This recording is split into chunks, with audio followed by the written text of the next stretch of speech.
విశాఖ మధురవాడలో దారుణం జరిగింది. తల్లి కూతురుపై ప్రేమోన్మాది కత్తితో దాడి చేశాడు. ఇటీవల న్యూ పోర్ట్ పిఎస్ పరిధిలో జరిగిన ఘటన మరవక ముందే తాజాగా మధురవాడలో మరో ఘాతుకం జరగడంతో స్టీల్ సిటీ ఉలిక్కిపడింది.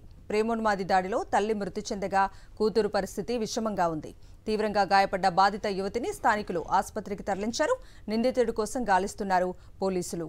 నిందితుడిని కఠినంగా శిక్షించాలని బాధిత కుటుంబ సభ్యులు డిమాండ్ చేస్తున్నారు. ఇదే అంశానికి సంబంధించి పూర్తి డీటెయిల్స్ మా ప్రతినిధి నరేష్ అందిస్తారు.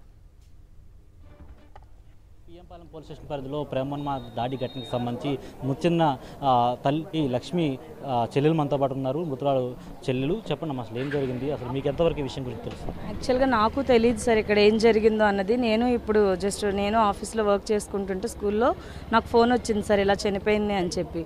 ఆ అబ్బాయి ఎవరో వచ్చారంటే అక్క వాళ్ళ పాప అబ్బాయి రిలేషన్లో ఉన్నారంట. ఎప్పటి నుండి ఉన్నారు అంటే ఒక 6 years అంటున్నారు. బట్ ఏమైనా వీళ్ళు పెళ్ళికి ఒప్పుకున్నారంట సార్. ఒప్పుకున్నా సరే ఆ అబ్బాయి వచ్చి ఇలా చేయడానికి గల కారణం ఏంటో అదైతే పాప హాస్పిటల్ నుండి వస్తే కానీ మనకు తెలియదు సార్.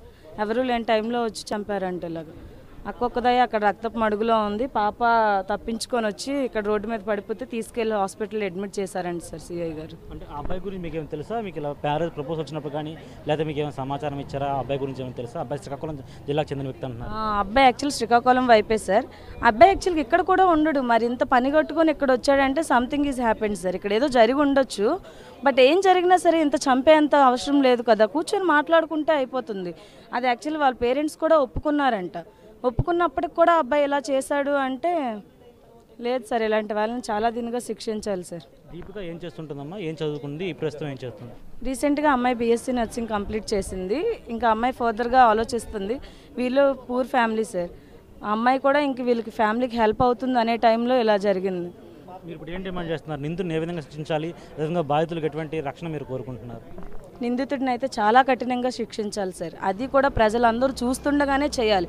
ఒకరికి ఇలా చేస్తే కానీ రిమైనింగ్ వాళ్ళకి బుద్ధి రాదు సార్. ఎన్ని కేసులు పెట్టినా మన దగ్గర ఎన్ని లేవు సార్. అయినా సరే ఏ ఒక్కటి అమలు అవ్వట్లేదు. ఎందుకని? ఈ ఫ్యామిలీకి కూడా న్యాయం జరగాలి సార్. ఇది సీఎం సార్ వరకు వెళ్ళాలి. ఆ ఫ్యామిలీకి తగిన న్యాయం జరగాలి. అబ్బాయికి మాత్రం తగినంత శిక్ష మాత్రం పడాలి. అందరూ చూస్తుండగానే ఏ కాలో చెయ్యో తీసేయండి, లేకపోతే నడి రోడ్లో ఉరి తీసేయండి, ఏం పర్వాలేదు. ఇలాంటి ఎంత కఠినంగా ఏంటి సార్? ఒక మనిషి ప్రాణం తీయడానికి ఎవరు సార్ అంత దీనిగా ఇచ్చారు? చాలా కఠిన పరిస్థితి. పూర్తి స్థాయిలో కూడా నిందితుడు నవీన్ని కఠినంగా శిక్షించాలని కూడా బాధితులు డిమాండ్ చేస్తున్నారు. ప్రస్తుతం అయితే ప్రాణాపాయ స్థితిలో దీపిక ఉందని వైద్యులు చెప్తున్నారు. పూర్తిగా కూడా ఇంకా పోలీసు అధికారులు నిందితుడు నవీన్ కోసం గాలింపు చర్యలు చేపట్టడం జరిగింది. వీడియోలో శంకర్తో నరేష్ సాక్షి టీవీ, విశాఖపట్నం నుంచి.